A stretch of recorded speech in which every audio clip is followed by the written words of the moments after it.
Este livro, O Senhor dos Anéis, veio a ser mais direcionado a você, Christopher, de modo que sua opinião importa mais do que qualquer outro.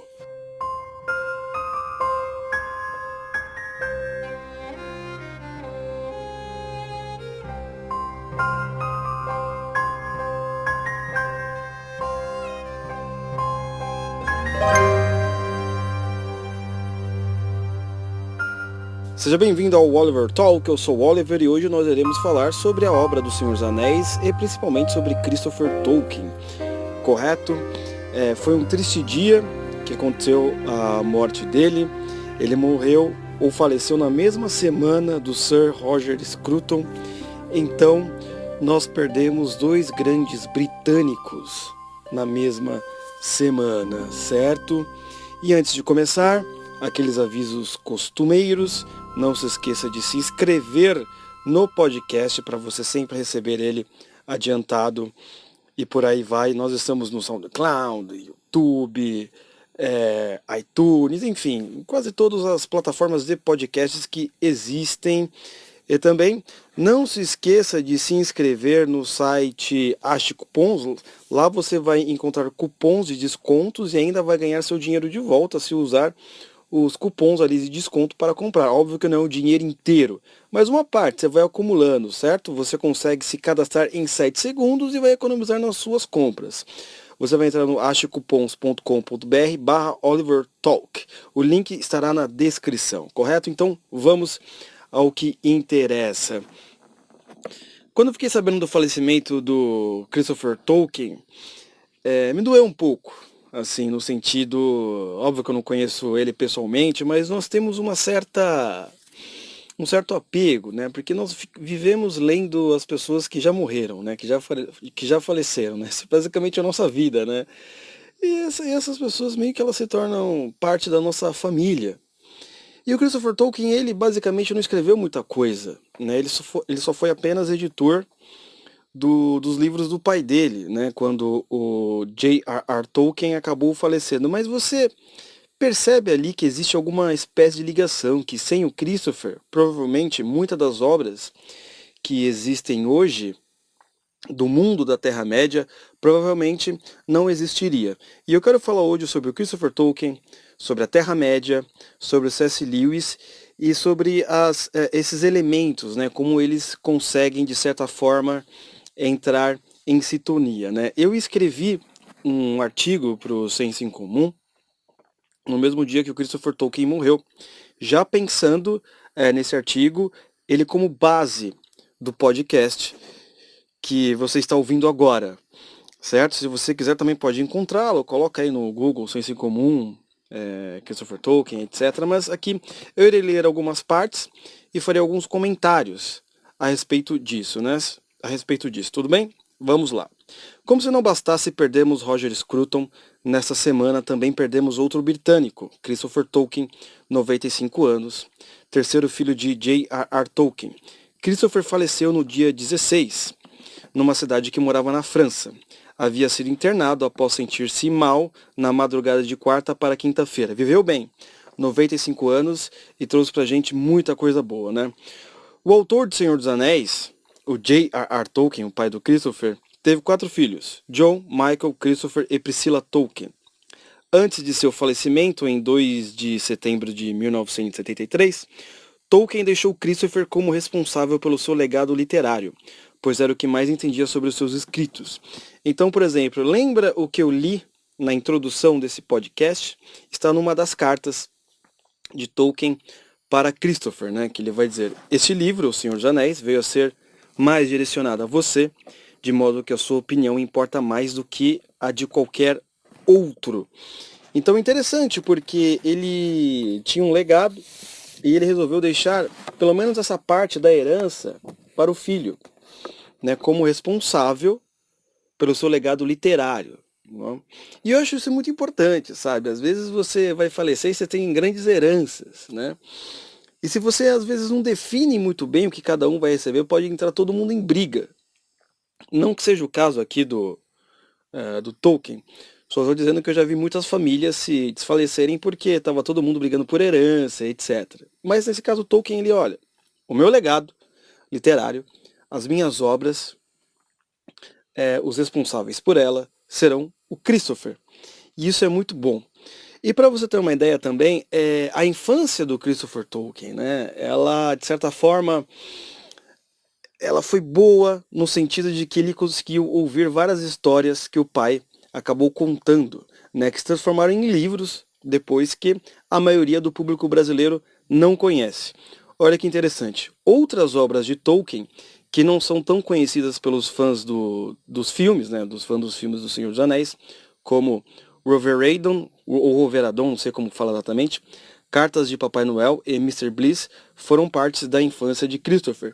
Interessante que eu li a maioria desses livros, né, e eles não são muito conhecidos pelos fãs dos filmes. Né? Tem aqueles os fãs dos filmes, né, que assistem O Senhor dos Anéis, ficaram empolgados, entraram em histeria, eu quero mais, eu quero mais, eu quero mais. Tentaram ler um pouco da obra do Senhor dos Anéis, mas quando ele chega, principalmente nas descrições, né, nas descrições de floresta, o sujeito um pouco o sujeito desiste, porque o Tolkien, né, no seu estilo de escrita, quem leu essas obras do Senhor dos Anéis percebe muito bem, ele chega a ser descritivo até demais. Né? Então, por exemplo, umas 3 páginas para descrever o sol que bate, que reflete na grama que está no sopé das Montanhas Azuis. Assim, é um negócio assim, absolutamente que demora um pouco para quem não está acostumado com esse estilo de texto. Mas esses outros, por exemplo, esses outros livros que não estão de certa forma dentro do mundo, do universo da Terra-média, eles não têm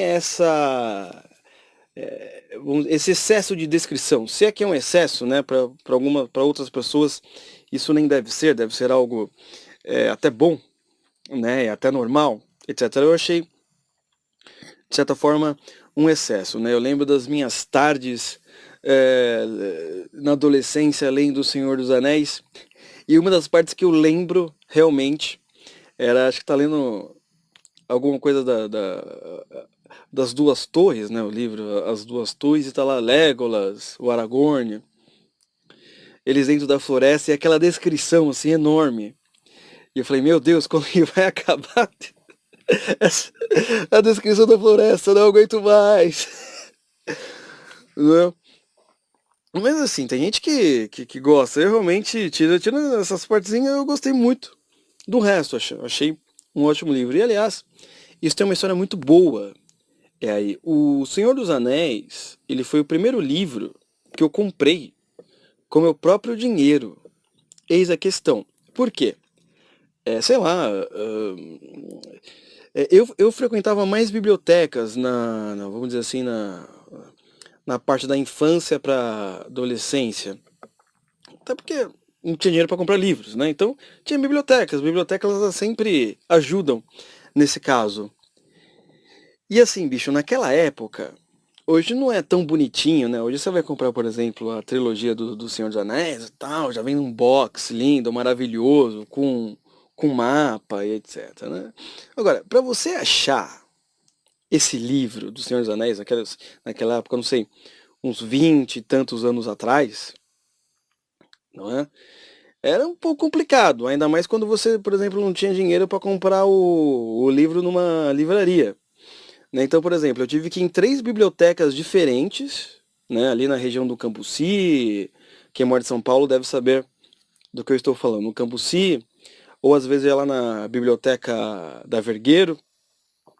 E biblioteca escolar a gente nunca achava nada sobre isso, né? Não tinha. Biblioteca escolar, na época não tinha Senhor dos Anéis. Sabe, livros de fantasia estrangeiro, era quase impossível de se achar ali. Era uma coisa assim que você não achava.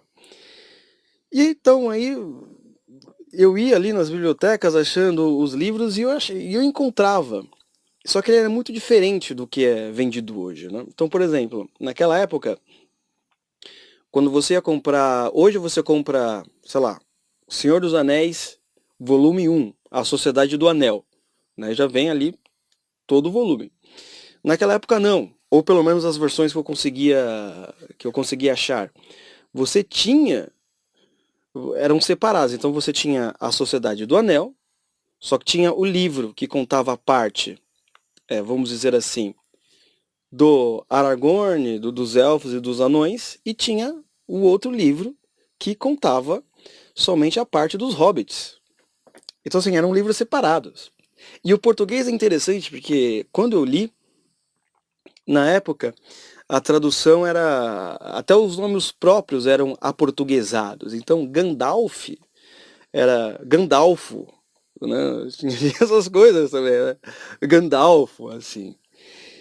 E aí eu achava, não deixava de ser uma aventura lá, quando eu tinha por volta de 14 anos, era uma coisa assim, que eu lembro com muito carinho, também era um pouco cansado, ficar andando de biblioteca em biblioteca para achar esses livros, é uma coisa extremamente interessante, né?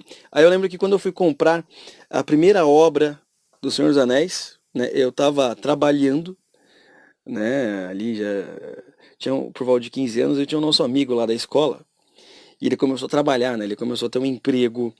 Ele estava entregando um panfleto. Ele chegou assim pra gente e disse: Olha, meu, é o seguinte, cara, eu tô entregando um panfleto e o cara tá me pagando R$ 50 por semana.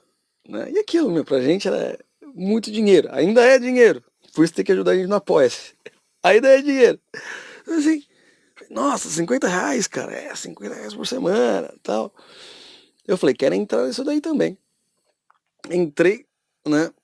Só que aí o que aconteceu, era alguma coisa de dentista, né? Não lembro exatamente. O sujeito ele acabou não dando certo, não tinha mais dinheiro para pagar, mas enfim, só consegui receber só uma semana de salário ali, os R$ 50. Os incríveis R$ 50. E eu lembro que eu fui num sebo e eu consegui achar o livro do Senhor dos Anéis, o volume 2 porque o volume um e o volume 3 não tinham. Não tinha lá. E era pra 25, aí a arte da pechincha, consegui por R$ 15 ainda. Isso marcou a minha vida. Pô, finalmente comprei aqui meu primeiro livro, O Senhor dos Anéis. Né, isso me marcou bastante. Então, por exemplo, com a morte do Christopher, e me lembrou bastante coisas da minha infância. Né? E eu acho que a maioria dos leitores do Senhor dos Anéis, infância não, da adolescência também, descobriram na adolescência ou há muito tempo atrás. Né? Tudo bem, tem as pessoas que descobrem quando adulto ou há pouco tempo, mas quem, por exemplo, descobriu essa literatura na adolescência, você tem um certo apego. Né? Então, por exemplo, eu lembro que eu tentava me imitá-lo na escrita também, fazendo aquelas descrições, né? O dragão de fogo, de olhos azuis. Não, isso aí é Yu-Gi-Oh! Não. Mas enfim, essas descrições, eu tentava escrever. E eu lembro que na época uma galera me chamou pra. Ah, meu, você escreve. Sua escrita assim é boa pra gente jogar RPG. Né? RPG de live, que a galera diz, né? Que é tipo uma espécie de teatro, porque nunca foi. Eu até fui, eu lembro que era numa biblioteca, a gente ia passar da meia-noite às 6 da manhã. Inclusive antes estava tendo um evento do Zé do Caixão, né? Não sei se você conhece, né? Pra quem é um pouco mais antigo, né? Zé do Caixão. E a gente participou do evento, né? Ele tava dando uma palestra, alguma coisa assim, e começou, né? A gente começou a jogar um jogo de RPG, né? Cada um tinha um personagem. Aí eu não tive uma boa experiência, achei o pessoal muito estranho. Eu já não me achava muito normal, mas achei o pessoal muito mais estranho do que eu. Não é? A minha amiga tinha me chamado de novo para ele e falou, olha, eu não sei, a galera é meio estranha, parece que tá sempre fora da realidade, assim. Ela falou, você não tem uma boa experiência, mas nem todo mundo é assim. Eu falei, pode ser, pode ser. Mas enfim, continuando o texto. Então, quando saiu a trilogia de O Senhor dos Anéis, dirigida por Peter Jackson, os novos fãs queriam mais filmes e séries sobre as aventuras na Terra-média. No entanto, Christopher Tolkien não liberava os direitos autorais para que outra adaptação pudesse ser feita. Nessa época, eu acompanhei, de certa forma, o que aconteceu. Eu lembro também quando assisti, eu fiquei assim, uau, né? Nunca imaginava que alguém conseguiria reproduzir, de certa forma, aquele universo. Né? Até porque você sabe que conversão de mídias é muito difícil, de livro para filme, ou de jogos de videogame para filme, é muito difícil quando você. Porque são perspectivas, leituras diferentes. Poucos livros que viraram filme tiveram uma certa adaptação realmente boa. Mas nesse caso faltou muita coisa no filme do Senhor dos Anéis, mas também, meu, por um lado é o seguinte, se os caras fossem escrever tudo que tivesse no, no livro, o filme ia ser, sei lá, 200 horas de filme, o negócio é muito grande. Tudo bem que depois lançou o DVD, com a versão estendida e tinha mais tempo, cara. Era um negócio assim, 9 horas de filme, muito mais do que isso. E eu me divertia aquilo, achava que era um negócio assim. E os meus amigos achavam um negócio assim, extenuante. Eu falei, nossa, isso aqui é muito louco. Cara, a gente é. Enfim. E aí o que aconteceu? Nessa época, os fãs dos filmes, né, principalmente a galera que conheceu o Senhor dos Anéis pelos filmes, queriam mais filmes, queriam séries, né? Fazer uma série sobre o começo da Terra-média, sobre Silmarillion, era isso que todo mundo queria. Não é só que o Christopher Tolkien não liberava os direitos autorais, por vários motivos. Né? Em primeiro lugar, o motivo que ele tinha é que a obra do pai fosse corrompida, né? Ou vulgarizada. O vulgarizado é um termo melhor. Né? E também ele disse que o Senhor dos Anéis ele achou um filme chato. Aí pronto, aí os fãs dos filmes, não sei o que, começaram. A mídia, então, que estava celebrando o filme com não sei quantos Oscars, achou o cara ridículo, ranzinza. É uma coisa impressionante, mas na época eu acompanhei, o sujeito não liberava mesmo. Né? Lá por volta de 2002, se eu não me engano, quando saiu as coisas, né? Mas enfim, ele teve lá seus motivos, né? Então, o filho de Tolkien foi acusado de ser chato, ranzinza, implacável, amargo e solitário, pela mídia e pelos fãs que apenas conheciam os filmes e o execravam por ter dito que a obra dirigida por Peter Jackson era chata. Recebeu então uma enxurrada de difamações, né? Então, continuando aqui o texto, depois dessa polêmica, conseguiu vencer um processo contra a New Line Cinema, produtora de O Senhor dos Anéis, que não lhe pagara conforme o combinado. Olha só, foi isso que aconteceu também. Todo o dinheiro recebido advindo do processo, 24 milhões de dólares, foi para a Tolkien Trust, uma instituição de caridade que ajudava universidades, a Cruz Vermelha, fundações médicas e beneficentes ao redor do mundo. Então isso é muito interessante, porque a The Online Cinema também, né, deu uns calotinhos aí. Então eles demoraram muito tempo para receber esse dinheiro, e eles acabaram recebendo, né? A família do Tolkien doou grande parte para a Tolkien Trust, né? Então isso é muito interessante, porque você percebe o espírito de caridade nele. Ele simplesmente poderia ficar ricaço com todo o dinheiro, né?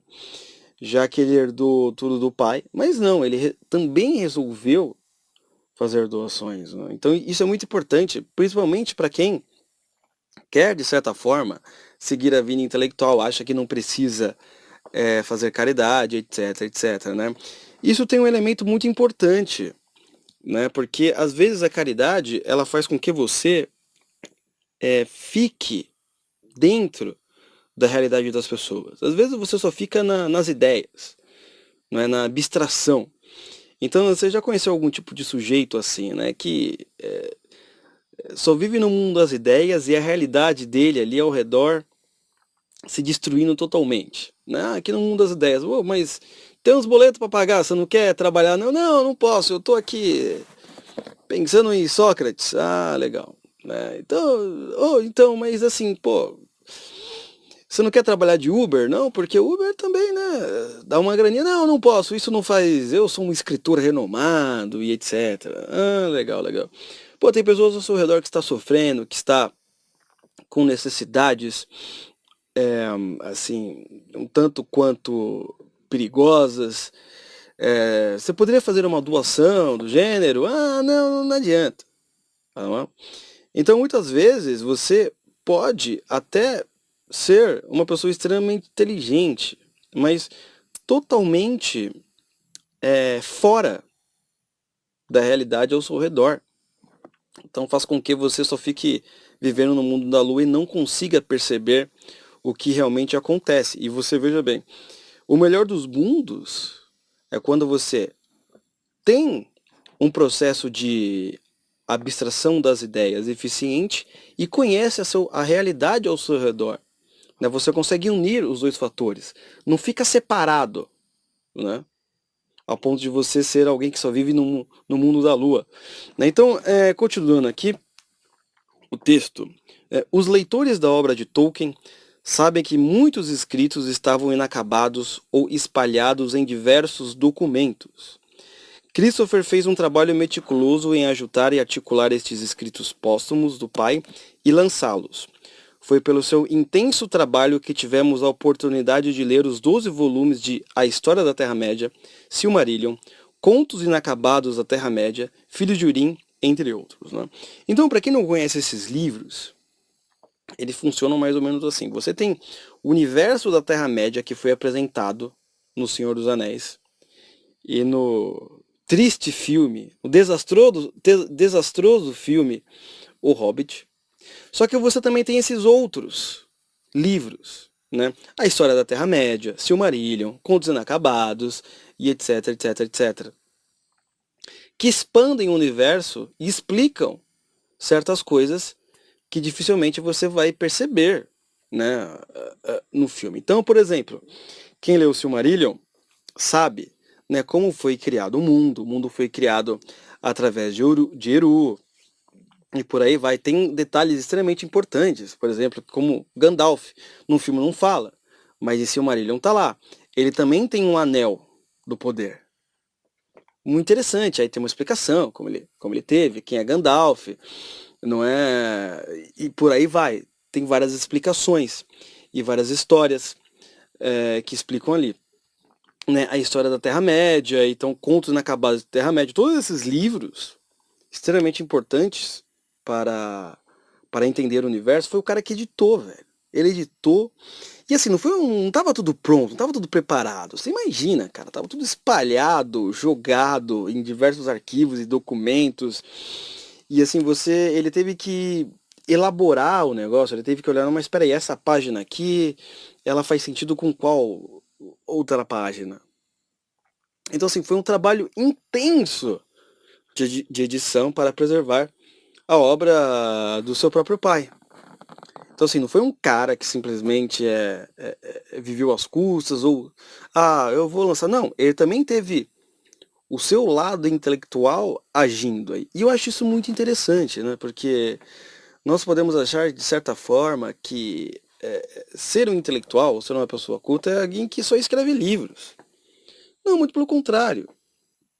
Tem várias pessoas na história do mundo que nunca escreveram nada.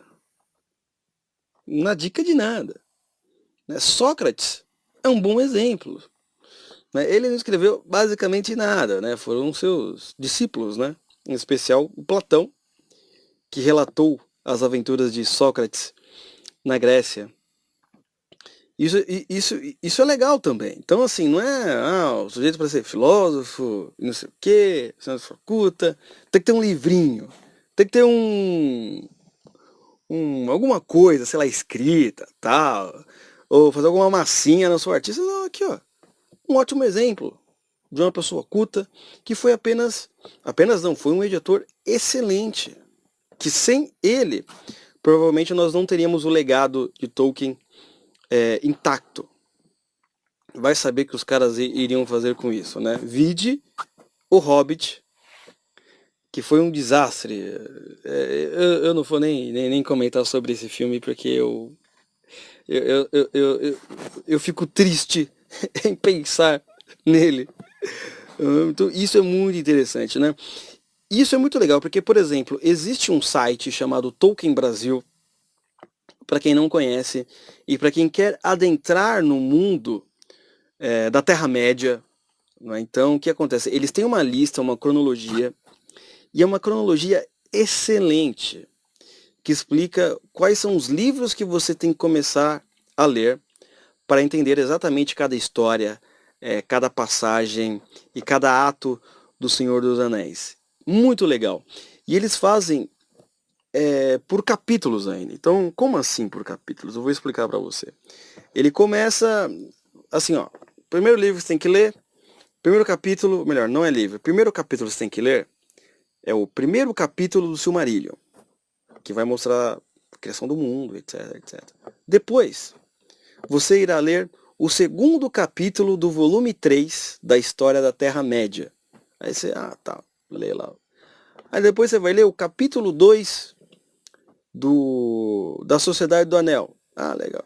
Aí depois você vai ler o capítulo 4 dos Contos Inacabados. Legal. Então, olha que legal. Você vai ler de maneira cronológica, lógica e interligada da maneira mais correta possível. E esses caras fizeram um trabalho sensacional. Não sei se é exatamente deles ou eles traduziram. No entanto, mesmo que seja apenas um trabalho de tradução, foi um trabalho hercúleo, né, em que eles dão essa assistência, né, essa tradução. Então, vale a pena visitar, você que quer adentrar mais nesse mundo, conhecer mais os detalhes. É um mundo extremamente rico e fabuloso, que nós não podemos deixar de citar aqui também todo o lado católico de Tolkien, né? Diferente do C.S. Lewis, né? Se você perceber bem, C.S. Lewis, nas obras Crônicas de Nárnia, é meio que explícito os símbolos cristãos, né? Você já bate o olho ali, cara, e você percebe, o Aslan é Jesus Cristo, não é? Você não tem muito... Né? No Senhor dos Anéis não é assim. Não tem aquela coisa bem explícita que um leitor, vamos dizer assim, um leitor médio, que não é especializado, perceba logo de cara.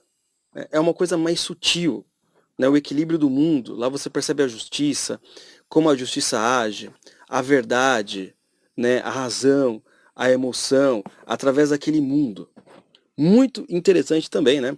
Se eu não me engano, o padre Paulo Ricardo tem um estudo, ou um curso que ele deu sobre o Senhor dos Anéis, sobre a obra de Tolkien, que vale a pena ser visto. E se eu não me engano também, já deve ter, tem alguns vídeos do padre Paulo Ricardo gratuitos sobre o mundo do Senhor dos Anéis, certo? Então, continuando aqui o texto. O filho do autor do Hobbit foi um católico praticante... O filho do autor do Hobbit foi um católico praticante... meu Deus! Sai daqui, Paulo Freire! Tá difícil. O filho do autor do Hobbit foi um católico praticante, graças ao pai, que sempre transmitiu essa visão aos filhos. Um deles se tornaria padre. Não aparecia muito na mídia e, de acordo com Eduardo Stark, colunista do site em Tolkien Brasil, lhe foram oferecidas maletas generosas de dinheiro por centenas de empresários diferentes que desejavam lucrar com a obra de Tolkien de alguma maneira. Mas Christopher, com medo que o legado do pai... Voltando. Mas Christopher, com medo que o legado do pai fosse vulgarizado pelo lucro, não cedia. Isso é muito importante também, certo? Eu estava escutando alguns áudios do professor Rodrigo Gurgel. Se você ainda não entrou no grupo do Telegram do professor Rodrigo Gurgel, por favor, faça esse favor a você mesmo. Entre no grupo do Telegram, né? Vá lá na página do Rodrigo Gurgel, o grupo é gratuito, e você pode entrar lá e ele faz várias reflexões sobre escrita e etc. Né? Uma das reflexões que eu ouvi dele era sobre a escrita e o sucesso, né? Que tem muitos alunos que ele conhece, eu chego para ele assim e falo, não, porque a gente quer escrever e quer fazer sucesso. Aí ele fala, e aí, e se você não fizer? Vou parar de escrever. Então é assim, o sujeito, ele quer escrever como uma maneira de estar na mídia, não é? Como uma maneira de ser chamado no programa da Fátima Bernardes, né? Ou, não, que a minha opinião importa, uma coisa assim. Então a reflexão dele foi muito importante, porque ele falou, a felicidade, de acordo com o livro do Viktor Frankl, a felicidade é uma coisa que acontece, você tem que fazer o seu trabalho. Se você vai ter sucesso ou a felicidade, às vezes não depende de você. O importante é você fazer o seu trabalho e aquilo que você foi chamado. Resto é resto. Então, acho que isso é muito legal também. A gente percebe isso na vida do Christopher Tolkien, né? O sujeito poderia ser o cara mais rico, mas não. Não, que eu vou preservar, nem tudo é feito por dinheiro. E às vezes, olha que interessante, isso aqui é só uma suposição minha, mas às vezes uma vida que você pega o dinheiro e doa para a caridade, faz com que você tenha certas reservas, não é? Pelo lucro fácil, né? Não quer dizer, você é socialista, né? Não sou socialista, né? Muito pelo contrário, né? Mas a gente sabe que se nós não tomarmos cuidado com essas coisas, o dinheiro é a raiz de todos os males e a gente acaba virando escravo dele. Não é muito fácil, ainda mais quando você tem muita grana, né? E também não vem com essa história pra mim, não, porque eu tenho pouco dinheiro, eu sou o Christopher Tolkien. Não tem essa não, né? Sua mãe aí, quando também não tinha muita grana, comprava as coisas pra você, né? Ela poderia falar, não, eu compro aqui o chocolatinho pra mim, você, meu filho, fique sem. Quando você estiver trabalhando, você que compra. Não, ela também já às vezes, trabalhava um pouquinho mais pra lhe dar uma graninha, né? Então, é sempre bom. Às vezes a caridade não precisa ser feita necessariamente com dinheiro. Pode ser com atos, né? Pode ser ajudando de alguma maneira. Não é ir em grupos, né, que ajudam pessoas na rua e etc, etc, etc. Né? E continuando aqui o texto, Christopher também participou do clube literário Inklings, que tinham como membros, além de seu pai, figuras renomadas como C.S. Lewis e o filósofo Owen Barfield. Isso é muito interessante. Esse era o ponto que eu queria chegar aqui no podcast com vocês e que nos vai levar a alguma série de reflexões. Primeiro assim, olha que interessante, Inklings, né? Você tinha protestantes e católicos conversando sobre literatura, sobre filosofia, sobre teologia e por aí vai. Né? E uma curiosidade muito interessante, né? Porque o Tolkien, que ajudou muito para C.S. Lewis sair do ateísmo, ele era ateu, e Tolkien influenciou, né? O Tolkien já era um católico praticante e Tolkien meio que tirou essas ideias do Lewis para ele virar um cristão. Só que Tolkien era católico. E C.S. Lewis, ele não virou católico, né? Ele virou protestante, acabou entrando para igreja anglicana. E isso é uma coisa fascinante, porque de certa forma, eu acho que a semente católica de Tolkien não saiu de C.S. Lewis, né? Por quê? Qual é o embasamento que eu tenho, né? Eu li um artigo, que eu não consigo lembrar o nome agora, mas ele estava em inglês, na época que eu li, deve estar nos meus arquivos, depois eu procuro, de uma série de personalidades e uma série de pessoas que entraram na Igreja Católica por causa dos escritos de Lewis. Olha que interessante, porque a ideia mais básica era de que, assim, já que o Lewis é protestante, então, assim, ele tinha que levar para a igreja protestante. Também levava. Só que, assim, nós temos, assim, uma série de pessoas que foram ajudadas a entrar na igreja por causa de C.S. Lewis. E, assim, é uma coisa que, se você pensar de certa forma, é quase que inimaginável no imaginário brasileiro, no imaginário religioso, pueril do brasileiro. Né? Nosso imaginário é esse. É o chuta-santo versus o idólatra. Não é o chuta-santo ali. Ah, você é idólatra e não sei o quê. É isso. Das redes sociais é isso. Não é verdade? Dificilmente nós vemos um clube, não é? Igual em Klings, que você tem figuras como essas.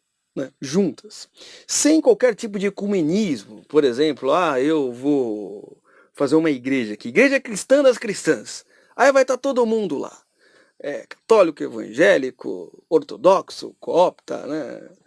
Não, sem essa. E também não sai daqui agora desse podcast pensando em fazer uma igreja com esse nome, aí você me mata, bicho. Mas veja bem, é quase que meio difícil no nosso imaginário pensar que um evangélico, não é, pode influenciar que tantas pessoas entrassem na igreja católica por causa dele. Né? Imagine esse cenário hoje no Brasil, o cara ia ser chamado de tudo quanto é nome. Não é verdade? Não sei o que, faz um desserviço, etc, etc, etc. E por aí vai. Mas é muito interessante, isso faz com que a gente pense sobre o nosso próprio estado enquanto cristãos no Brasil. A gente percebe que as nossas conversas são sempre muito rasteiras. Nada assim que chegue no nível desses caras. E também nós temos uma diferença, né? Se a gente pensar, né, na história assim dos cristãos que atuam na vida pública, ou na discussão pública, por assim dizer, né? Jornalistas, escritores e filósofos. No Brasil, se a gente analisar, você tem muitos católicos, né? Tanto no passado, mais no passado, hoje a maioria que está na mídia nem é tão católica, são tudo meio New Age, né? Neobudista, né? que dizem aí, né? Mas mesmo assim, mesmo que não seja na grande mídia, na mídia independente, tem bastante trabalhando, né? Então, você consegue perceber, então é o seguinte, você tem muitos católicos que não fazem parte da classe sacerdotal, que não são padres, bispos e etc., que trabalham de alguma maneira nessa área intelectual, como jornalistas, escritores, artistas e etc, etc. No Brasil, a questão dos protestantes é um pouco diferente aí.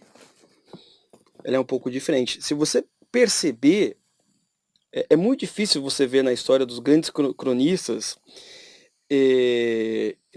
literatos no Brasil algum protestante.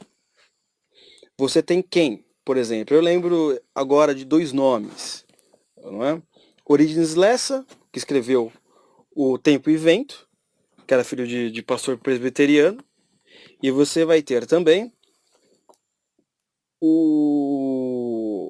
esqueci o nome dele, tô ficando velho, como que é? Gilberto Freire. Não é? Ah, mas o Gilberto Freire... Não, que o Gilberto Freire é o seguinte, ele nasceu numa família católica, só que na adolescência ele se converteu, isso está na autobiografia dele, ele acaba se convertendo, né? Ele entra para a Igreja Batista, inclusive tem até uma cena que ele fala na autobiografia dele que ele vai, o dia que ele foi pregar na igreja, né? Ele vai e prega, ainda chama as pessoas para conversão. Vai lá na frente, você que precisa aceitar Jesus Cristo, né? Etc. Né? Aí na biografia dele ele vai contar que ele já escrevia bastante. Vamos dizer assim que lá por volta dos 40, entre os 30 e 40 anos, ele começa a flertar um pouco com os místicos espanhóis católicos, né? Mas o problema é que a biografia ela termina aí, né? Não vai até o fim da vida dele, como é a autobiografia, né? Então, no fim das contas, eu não sei no final, se ele continuou protestante, se ele virou católico fervoroso, ou se não virou nenhuma das coisas. Não é? Mas enfim, vamos dizer que de certa forma, Gilberto Freire, não é? Você tinha... E você pode ter um nome ou outro, mas, enfim, de qualquer forma, você percebe que o número de protestantes leigos que participam da intelectualidade brasileira são poucos. Não é? Normalmente, o que você vai ver? Né? Você vai ver que quando você tem um livro de filosofia, sei lá, de literatura ou crítica literária, vamos dizer assim, né? Ou de teologia, não sei o que, normalmente o sujeito ele já faz parte da classe sacerdotal. Não é? Você pode ver o último livro que eu pelo menos me lembro de cabeça agora é a Inteligência Humilhada, né? Do pastor Jonas Madureira. Normalmente você vai perceber que ele já faz parte de alguma classe sacerdotal, né? Ele é reverendo, pastor, enfim, alguma coisa assim. Então, você vai ter uma concentração da intelectualidade, né, nos protestantes brasileiros, né, dentro da classe sacerdotal. Poucos leigos, vamos dizer assim, dentro da igreja protestante, você percebe trabalhando fora desse... percebe trabalhando em que não seja parte da classe sacerdotal. Então fica muito difícil. Não é? Fica muito difícil, porque você não vê que não tem muitos participando dentro da discussão pública, diferente, por exemplo, dos cristãos protestantes americanos e ingleses. Né? Nós tínhamos dois aqui. Você tinha, por exemplo, Roger Scruton, que faleceu, certo? E o próprio C.S. Lewis, entre outros, são milhares. Mas você percebe que você tem muito mais desses trabalhando, não é? Nos Estados Unidos a gente nem comentar, né? Você percebe, por exemplo, que um dos apologetas né? Quem não sabe o que é apologia é um sujeito que estuda para defender a fé por meios da filosofia e sistemas lógicos, etc, etc, etc. William Lane Craig é o mais famoso, né? Mas você tem uma série que é muito, muito diferente, por exemplo, no caso dos protestantes brasileiros. Não é, pelo menos até o atual momento. Isso talvez mude, não sei. Mas o que a gente percebe é que é o seguinte, no Brasil, você tem os leigos católicos participam muito mais da discussão pública do que os leigos protestantes. Normalmente quem vai participar serão os protestantes que já estão dentro da classe sacerdotal. Então concluindo, né, eu expliquei tudo isso, você está viajando? Não, mas é interessante, porque existe uma aliança informal aí entre católicos e evangélicos. É porque as pessoas justamente elas não sabem, porque é uma aliança informal. Não é? Então, assim, você vai ter, vamos dizer assim, dentro da mídia independente, e principalmente dentre os alunos do Olavo de Carvalho, muita gente trabalhando junta, ou melhor, muita gente trabalhando, às vezes, não trabalhando de maneira unida, não que eles sejam brigados, mas sem um plano, sem uma estratégia, e eles são de religiões diferentes. Eu acho que se isso realmente acontecer, vai vir agora, com essa nova geração. Então você tem muitos, assim, né? É óbvio que você vai ter muitos católicos, você tem muitos protestantes, só que eles são mais low profile, assim, eles ficam mais na deles. Os caras, não sei, ficam um pouco mais na dele. E é engraçado, né? Porque hoje você tá vendo uma conversão, ou já estava tendo bastante, né? Uma conversão de protestantes para o catolicismo. E um pouco tempo atrás você estava vendo uma conversão muito grande de católicos para de católicos para o protestantismo, né? Mas muito mais interessante que isso, hoje em dia eu percebo, pelo menos dentro do meu círculo, muitas pessoas se convertendo à igreja ortodoxa. Não é? A igreja ortodoxa. É porque não tem estatística do IBGE que fale sobre isso. Mas assim, é impressionante a quantidade de gente que eu simplesmente conhecia, católico evangélico, não sei o que, passa um tempo, vou encontrar os vídeos, hoje eu sou ortodoxo, uau, uau! Sim. Então é impressionante, né? A quantidade de gente que eu tô conhecendo que está entrando para a igreja ortodoxa. Eu só não conheci ninguém que entrou para a igreja copta ainda, mas não é, isso é muito interessante. É impressionante, né? E assim, o que a gente pode concluir com tudo isso, não é? Que assim, a gente tem que aprender muita coisa ainda a como lidar com tudo isso e quem sabe um dia ter um clube igual o Inquilinos. Que a gente saia do espectro, né, chuta santo e idólatra e converse sobre coisas que realmente importam, né? Criem as suas literaturas, tenham conversas assim, que saiam de lá mundos como Crônica de Nárnias, e coisas relevantes, não é? Eu me lembro muito bem que nesse mundo, um tanto quanto religioso, eu gostava de assistir, por exemplo, os debates do William Lane Craig enfrentando os neos ateus, né? Richard Dawkins, né? Toda essa galera. O cara comia o cara comia o pessoal com farinha, né? É uma metáfora. Né? Além, né? Porque normalmente a gente vê o que na internet, né? O debate mais rasteiro entre católicos e evangélicos no Brasil, né? Sempre foi meio assim, né? Mas assim, aí olha o debate desses caras, você vai ver que já que é um nível um pouco superior aí, né? Agora, uma coisa que eu fiquei surpresa, né, quando eu vi debates entre católicos e ortodoxos, né? Eu vi um padre, né, debatendo com outro sujeito, o sujeito era católico, e ele tava falando, não, porque a igreja católica, não sei o que, ele respondeu assim, olha, seguinte, quem muda sempre é a igreja católica, a igreja ortodoxa tá na mesma maneira. Eu falei, nossa. E começou um debate ferrenho ali. E é interessante, porque eu nunca tinha visto argumentos de católicos e ortodoxos. Normalmente a gente vê os argumentos mais banais, né, entre evangélicos e católicos na internet, mas ver ali ao vivo, né? E uma coisa surpreendente que eu acompanhei ano passado, eu vi muito debates entre cristãos e judeus, coisa que eu nunca tinha me atentado antes, né? Comecei a assistir bastante, ler algumas coisas sobre, inclusive o podcast que eu fiz sobre a infância de Jesus Cristo, tem muitas coisas que eu tirei do Talmud ali, né? São escritos dos judeus que, meu, tem vários, né? Tem alguns que remetem a coisas longínquas, né? Tem registros preciosos ali de história, de como era ali a infância, né, dos meninos ali da época, né? E é uma coisa impressionante, né? Eu nunca parei para pensar assim o que os judeus achavam de tudo isso, né? Quais são os pontos argumentativos, né? E naquela hora, quando eu vi ele, eu me senti um total ignorante, para ser sincero, né? Porque é um lado, é um ponto de vista, não é que você não para pensar. Todo mundo aqui, acho que você está ouvindo, você já parou a pensar num ponto de vista católico evangélico, né? Ortodoxo, você talvez. Judeu, quase ninguém. Uma minoria. Óbvio que eu não estou incentivando que você entre nesse mundo, né? Mas assim, eu realmente fiquei assim, eu preciso aprender mais. Porque realmente eu não sei muita coisa. Né? Eu gosto de me sentir um pouco assim ignorante, que você começa a estudar mais para ver se você está certo, se está errado, né? É uma coisa assim extremamente interessante.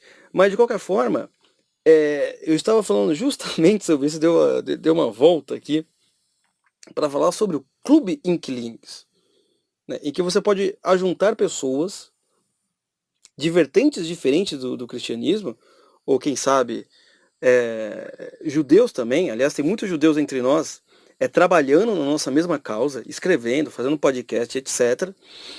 Não é? E num clube que possa realmente aflorar, né, produzir realmente coisas boas. E eu acho que isso já acontece de maneira informal, né? Porque para ser formal, seria necessário realmente as pessoas encontrarem fisicamente, ter um instituto, etc. Mas de maneira informal, todas essas pessoas já estão trabalhando juntas. Então, é aquela coisa, só falta um passo para alguém criar isso, né?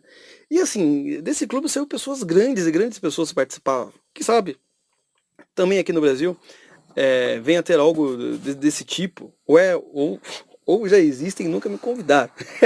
Pode ser também, né? Tem ela também, né? O excluído. Né? E saia pessoas também dessa mesma estatura, né? E que eu acredito que no Brasil já tem pessoas do mesmo nível, só que elas estão ali. Então, né, bem low profile. Né? Então, concluindo o texto, nesta semana, ou melhor, semana passada, né, perdemos dois britânicos importantes para a história do mundo. Roger Scruton partiu, deixando o mundo mais belo, e Christopher Tolkien, graças ao seu trabalho extenso e meticuloso, ajudou a eternizar a obra de seu pai. Bem, então isso foi um resumo sobre a obra, sobre o trabalho que Christopher Tolkien fez. Eu sei que tem muita coisa para ser comentada, só que aí seria um podcast assim, meu, de 5 horas. Não é? Então, claro, né, não esqueça de entrar na loja do nosso Imperador Romanini. Lá ele tem roupas, canecas, e ele tem uma parceria com brasileirinhos excelente. Você vai ver ali a roupa oficiais dos brasileirinhos. Se você nunca viu um vídeo, vá ver agora. É ali da Romanini Império, e também várias roupas legais nesse estilo aí da capa. Ele que faz as capas aqui do podcast, né? E também não posso esquecer de dar um aviso, né? Luiz Alcides, ele é um amigo nosso aí, eu conheci ele nas épocas da Santa Generosa, que o Rodrigo Gurgel ajuntava uma galera boa para fazer palestras e a gente se reunia lá. Luiz Alcides, ele é um rapaz muito fervoroso na fé, e ele está trabalhando num instituto e ele está precisando de ajuda de vocês, certo? Eu vou aqui ler o que ele me passou, né? O Instituto Antônio Royo Marim é formado por famílias católicas de São José dos Campos que, inconformadas com as opções disponíveis e com a própria situação da educação no país, se uniram para estudar e abrir uma escola que atenda às exigências de uma educação católica. Estamos nos últimos detalhes para a abertura do Colégio Mater Puríssima em fevereiro de 2020. Um dos requisitos que nos faltam é o parquinho, com seus escorregadores, balanços, gangorras, caixas de areia e etc. Entre os equipamentos orçados, mão de obra, pintura e materiais, estimamos um gasto de R$ 10.000. Para atender o cronograma, vamos assumir essa dívida imediatamente, mas fizemos esta vaquinha para poder pagá-la até meados de fevereiro. Gostaríamos de pedir a sua ajuda, seja com uma contribuição, seja com a divulgação para o seu público. Contamos também com a sua oração, para que possamos seguir contando com a providência divina, que não nos tem faltado até agora. Então é o seguinte, nosso amigo Luiz Alcides, ele está trabalhando com esse instituto, e ele precisa da sua ajuda. E eu acho que assim, ela é essencial. Falamos aqui de caridade, né? Ah, mas eu não sou católico. Falamos de C.S. Lewis. Isso aqui vai ser essencial, meu filho. Ou você quer que existam mais comunistas no mundo, mais progressistas, enchendo o seu saco. Ajuda os caras, né? Faça que nem C.S. Lewis.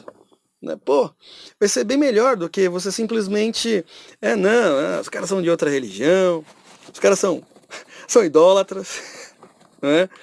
E tá ok, então aí, você vai ter mais comunistas, mais pessoas pró-aborto, mais pessoas que vão querer fazer leis que querem prejudicar a igreja, a fé, que podem inclusive despertar a perseguição cristã simplesmente porque você fica, não, porque idolatria.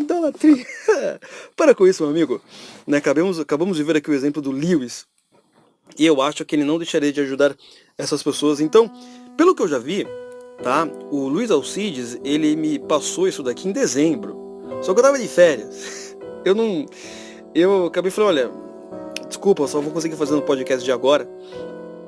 Mas assim, pelo que eu já vi, a meta já bateu. Tá? Eles já bateram a meta. Mas não custa você doar mais, justamente porque aí eles vão poder comprar mais material de qualidade. Correto? E isso é muito importante, eles precisam da ajuda de vocês. E o link para a ajuda vai estar aqui na descrição do podcast. Você clica lá e vai estar a descrição, e também tem o nosso Apoia-se, que vocês já conhecem aqui para ajudar a gente, né, no nosso trabalho, né? Quando você ajuda, você reconhece que nós estamos tendo um ótimo trabalho, e você ainda ganha uns brindes ali, né, que a gente fez. Que é podcasts exclusivos que a gente lança pelo menos um por mês, e a nossa revista também Cronos, com a cronologia. Então, por exemplo, se você quer saber todos os livros que nós usamos, inclusive comprá-los, vai estar na revista, né? Lá a gente coloca tudo, a gente sempre lança ela uma vez por mês, e nós já estamos no segundo volume. Nesse volume nós chegamos no podcast 16, né? Então você tá vendo que a gente vai demorar um pouco, mas a gente está acelerando bem, né? Então, se você for assistir os podcasts anteriores, lá vai estar toda a nossa bibliografia com os livros para você deixar sua biblioteca maravilhosa, e inclusive ainda tem um artigo exclusivo que a gente sempre coloca para você, porque é uma revista, né? Não tem artigo sem revista. E também os textos, é uma revista muito bonita, vistosa, cheia de imagens, né? E outra coisa, também o André agora está voltando de férias. Eu dei para ele 30 dias de férias, nossa, poderoso, né? Dando férias para as pessoas, né?